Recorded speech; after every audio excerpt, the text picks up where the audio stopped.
Alright then, to firstly make your Pac-Man game, we need to create the characters and the start. So I'm going to delete the cat, right click on him, remove him.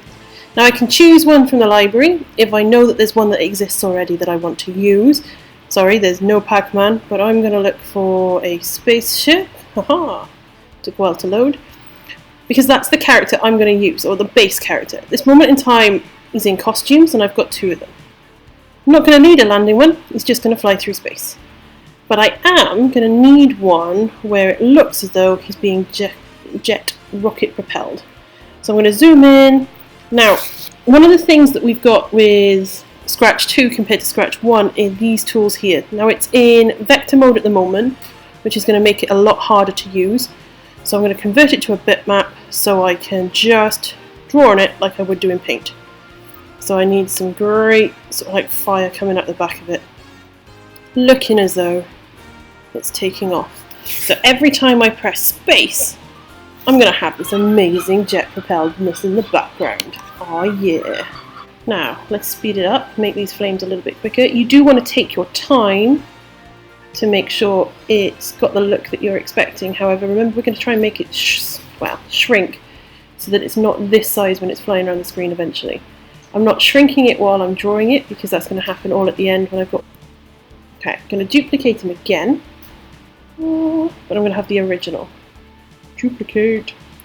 And what I want to do is not just so that when I press spacebar my ship moves forward and the rockets come out the back. I do want to be able to get the spaceship to shoot lasers. Now I'm going to choose a colour that isn't on the outside of the spaceship so that if I'm touching an enemy with that colour, fine, not a problem, we'll shoot the enemy. But if I'm touching it with any other part of my rocket ship, it's going to be killed. Now let's save ourselves some hassle. It's far too big. Lasers aren't that big. That's much better. I'm going to need a series of them because lasers don't just suddenly appear whether you want them to be. It takes time for them to travel through space. Let's go again, duplicate. Move a little further forward. Stamp it down when I'm happy it's in the right place. And then again for the other side. Now I could leave the other ones there, but I'm going to use the eraser, just wipe them out. It's completely your choice at this point. If you wanted the second character that has some kind of change every time you press space, whether you wanted the ability to shoot at your enemy, because Pac-Man doesn't technically, but it's always nice to improve on the game that you're creating. Based on the original, that wasn't quite in line. Could speed this bit up as well.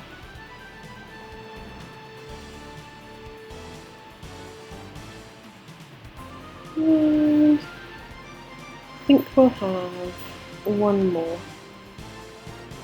Duplicate further along. And I might need to use the scroll bar for it to get it further up to make sure it's going to fit on. So the whole idea is if the enemy that is going to be chasing Pac-Man around, or in this case the rocket ship around, gets hit by the bright blue, it'll be destroyed, and if it hits the ship will be destroyed, or at least we'll lose a life. Okay, so I've got my spaceship original, I've got all of the ones that shoot lasers. That's kind of all I need for my costumes right now. I might create one where it explodes later, but now I'm looking at my backdrop. Mine's completely going to be set in space, and I'm going to zoom out to make sure I see all of space. Space isn't blue, it's black. Woohoo! I can use the pen tool. I'm so glad the lasers show up nice and neatly. And I can make it smaller, create kind of like a star field. It really does look as though it's set in space. The key part to think about for the backdrop is you're going to have multiple levels. So you're going to have to use this background several times, but change the difficulty setting on that level. So what I'm going to do is make use of colours. I'm going to make my ship fly through a purple nebula, and if it hits the purple nebula, it's not going to be able to go through it. But if it's just flying around on the black and the white because of the stars, it's going to be fine. It's going to be able to fly through that one with not a problem in the world. Let's make a couple of bigger stars, make them feel as though depth of field they're a little bit closer to us. Oh yes. Twinkle twinkle little star, and we'll have Neverland over there. Second star to the right and straight on to morning. Now, I'm going to want to try and duplicate this one because then I can use this star field over and over again. Bam! So for my first backdrop, I'm kind of going to want an introduction. Then I'm going to want maze, or level 1, then level 2, then level 3, however many I get a chance to do. So I'm going to speed this bit up so you can see the introduction in its completed form using the text tool.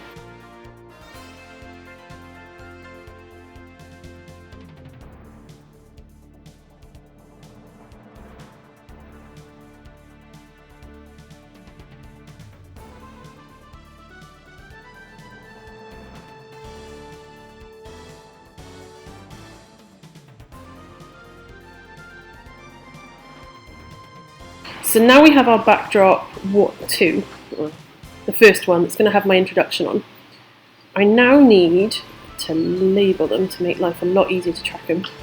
And then I'm going to start creating level 1. Now I need to use one straight colour for the maze. And because it's level 1, I'm going to make it a relatively simple maze to begin with. Level 2 will get slightly trickier, level 3 will get even harder, and so on and so forth. And it might get harder not by the style of the map, but by the number of enemies that are chasing you. So in this case, I'm going to make it relatively easy. I've also got to make sure that my ship can fit through everything, because at the moment it's massive in comparison. And I want to make it so that there aren't too many boundaries for them. But if you've looked at... oh, that's not working.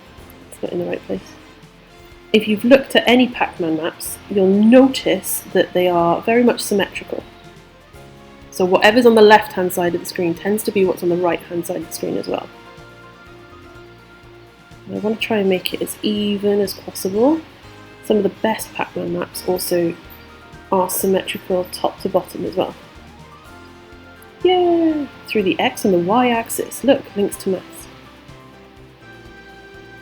One last one. Let's try and make it as even as possible. I'm holding down shift to get the straight line.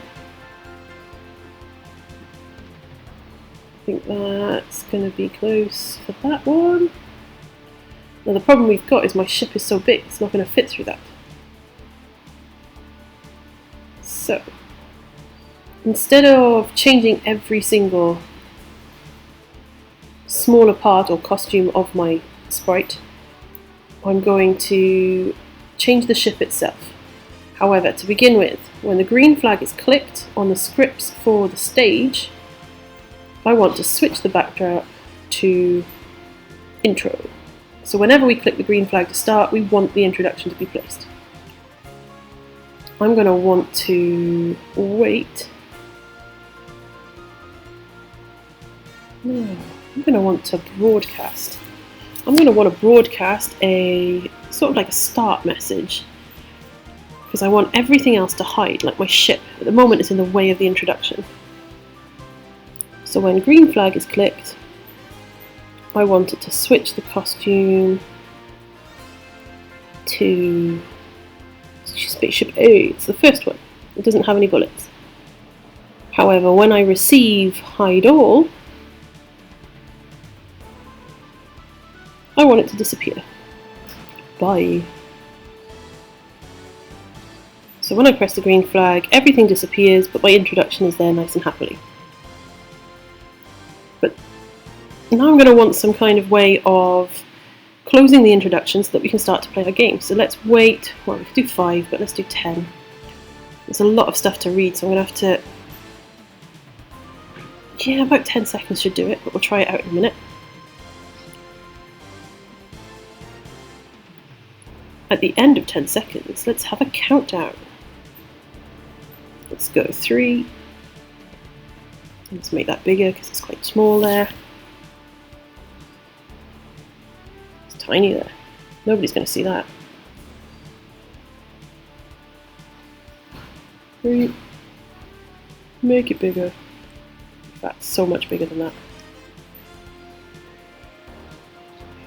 The whole idea is at the end of the 10 seconds, it's going to count down from 3, 2, 1, hide the introduction, put on level 1, and then allow you to see the ship again.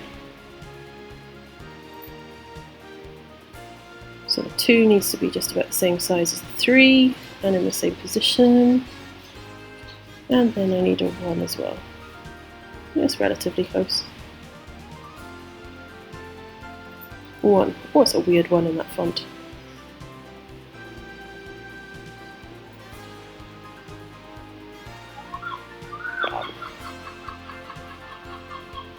Cross. 3, 2, 1. Yep, that'll work. Kind of want to go as well. Just being picky now. Ooh, I need the text tool. Okay, let's make this one bigger and put it in the relatively the same place, but it's not going to fit in exactly the same place because there's more letters or more characters. So, the whole idea is, yeah, check out that go. After the 10 seconds, I want to broadcast another message because you've had time to read the introduction. Now it's going to start. So, once we have the message start, so when I receive, and not hide all, I want start, I'm going to change to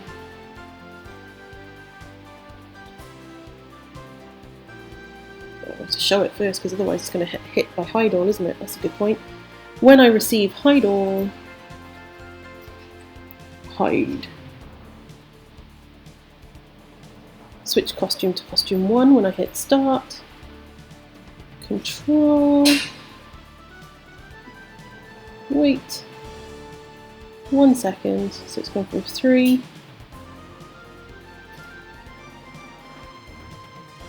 And I'll repeat it 3. So I've got 2, 1, and go. So I want it to go, not that one, 3 times.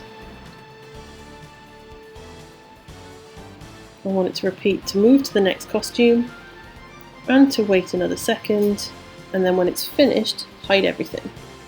No point in waiting around too much, we might as well test it. Unfortunately, we've now got to wait around for 10 seconds to, should probably have limited that one to make it a little bit easier to do this bit. But after 10 seconds it should go 3, 2, 1, go, and then hide. Yes, like it. Okay. So the next part is, at the same point in time where go happens, I want to switch the backdrop to level 1. What else did I want to change?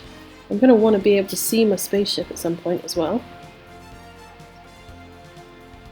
So let's broadcast a message that says level 1, because level 1 has started. What can I do with level 1? Alright, so my spaceship receives level 1, lots of messages back and forth at this moment in time. I want to change the look to show my spaceship. So then again, I've got to fill 10 seconds because I didn't change that number to begin with, so my testing is going to take longer. So after 10 seconds, and I've thoroughly read the introduction, 3, 2, 1, go. That should disappear, spaceship appears, yes. Let's shrink it. The tool right at the top, shrink the whole thing. And I want to make sure it can fit through all of the gaps. Not necessarily in portrait mode because I can. Oh, it will. When it turns to the right, it'll be fine. That can get through those gaps. That'll turn to the right and go through there, and through there is fine. Awesome. Not got a problem with this level. We'll still be able to fit through. Okay. I'm going to want them to always start in the middle, but let's look at that next time. Good luck. Over to you.